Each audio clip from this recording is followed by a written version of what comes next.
Doctor Bhimrao Ambedkar वो इंसान जिसने कलम से इतिहास बदल दिया।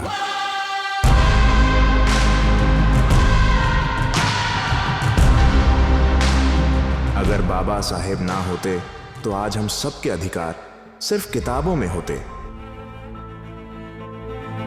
संविधान होता लेकिन सिर्फ कागज पर। स्कूल होते पर लाखों बच्चे अब भी बाहर होते। वोटिंग का अधिकार होता लेकिन बोलने की आजादी नहीं। और भारत सिर्फ आजाद होता, बराबर नहीं। एक इंसान जिसने कलम उठाई और पूरी व्यवस्था की नींव हिला दी, जिसने अपने दर्द को इस देश की ताकत बना दिया। इस वीडियो में जानिए डॉक्टर भीमराव अंबेडकर ने भारत के लिए क्या किया और कैसे किया। और समझिए, अगर वो नहीं होते तो हम आज क्या खो चुके होते। बाबा साहेब ने सिर्फ संविधान नहीं लिखा, उन्होंने उस समाज को कानून का सहारा दिया जहां न्याय सिर्फ अमीरों का हक माना जाता था और गरीब सिर्फ चुप रहना जानते थे। उन्होंने ऐसे कानून बनाए जो सिर्फ कागज पर नहीं, जिंदगी में बदलाव लाते हैं। उन्होंने हिंदू कोड बिल लाया। भारत के इतिहास में पहली बार महिलाओं को संपत्ति, शिक्षा और तलाक जैसे अधिकार मिले। जिनका नाम लेने तक की इजाजत नहीं थी, उन्हें आज कानून ने इंसान माना। ये बाबा साहेब की सोच थी। उन्होंने इंटरकास्ट मैरिज को प्रमोट किया ताकि समाज में फैली छोटी बड़ी जातियों की दीवारें एक एक करके गिरें। उन्होंने ये दिखाया कि कानून सिर्फ सजा देने के लिए नहीं होता, कभी कभी वो समाज को नया आकार देने के लिए होता है। और बाबा साहेब ने यही किया। उन्होंने कानून को क्रांति की भाषा बना दिया। क्या आप जानते हैं, भारत में 8 घंटे की नौकरी, छुट्टियां, लीव, मिनिमम वेज और अनएम्प्लॉयमेंट इंश्योरेंस जैसी सुविधाएं, ये सब बाबा साहेब की देन है। उस दौर में जब एक मजदूर को इंसान नहीं, मशीन समझा जाता था, बाबा साहेब ने वो कानून बनाए जिनसे मजदूरों को सिर्फ काम का अधिकार नहीं, इज्जत से जीने का हक मिला। उन्होंने कहा था, जो देश अपने श्रमिकों को भूल जाता है वो अपनी नींव को खो देता है। वो भारत के पहले लॉ मिनिस्टर बने और उस कुर्सी को उन्होंने पावर से नहीं, विजन से चलाया। उन्होंने इंडस्ट्रियल डिस्प्यूट्स एक्ट जैसे कानूनों के जरिए मजदूरों को आवाज दी और मालिकों को जिम्मेदारी। उन्होंने भारत के विकास को सिर्फ पूंजी से नहीं, पसीने से जोड़ने की कोशिश की। और यही वजह है कि आज हर मजदूर जो हक से अपनी मेहनत की कीमत मांगता है, उसके पीछे कहीं ना कहीं बाबा साहेब की कलम की ताकत होती है। बाबा साहेब मानते थे, शिक्षा ही सबसे बड़ा हथियार है। एक ऐसा हथियार जो बिना खून बहाए सोच बदल सकता है। उन्होंने खुद अपमान झेला, स्कूल में जमीन पर बैठकर पढ़ा, लेकिन फिर भी पढ़ना नहीं छोड़ा।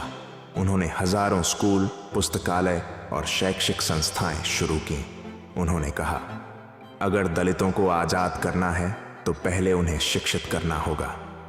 और आज भी उनके नाम पर यूनिवर्सिटी से लेकर स्कॉलरशिप तक लाखों बच्चों के सपनों को पंख देते हैं। उनका एक ही सपना था, हर बच्चा पढ़े और सोचने की ताकत पाए।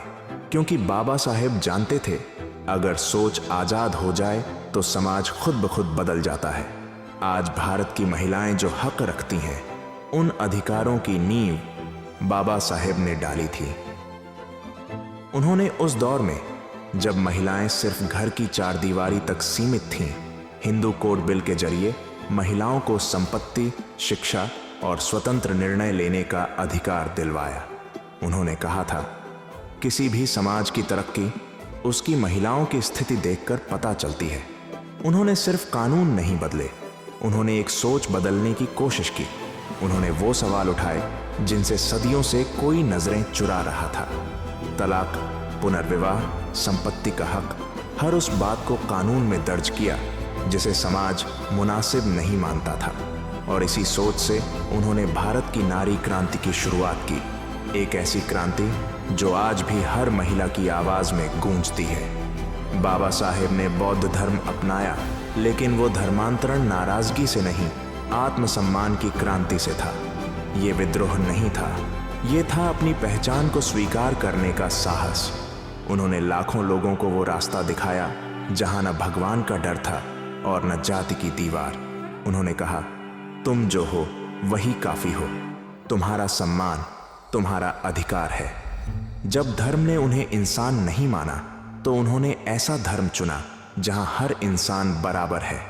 उन्होंने नागपुर में एक साथ लाखों लोगों के साथ धर्म परिवर्तन किया। ये सिर्फ धर्म का परिवर्तन नहीं था, ये था एक समाज की चेतना का जागरण। और यही थी उनकी अंतिम क्रांति, शांत, गहरी और स्थायी।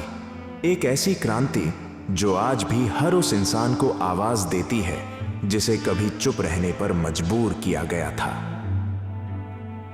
बाबा साहेब सिर्फ समाज सुधारक नहीं थे, वो भारत के पहले असली विजनरी थिंकर थे। उन्होंने समाज को बराबरी दी और अर्थव्यवस्था को आधारशिला।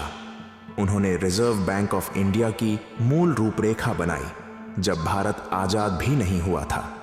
उन्होंने वाटर पॉलिसी, इलेक्ट्रिसिटी प्लानिंग और फेडरल फाइनेंस तक पर काम किया।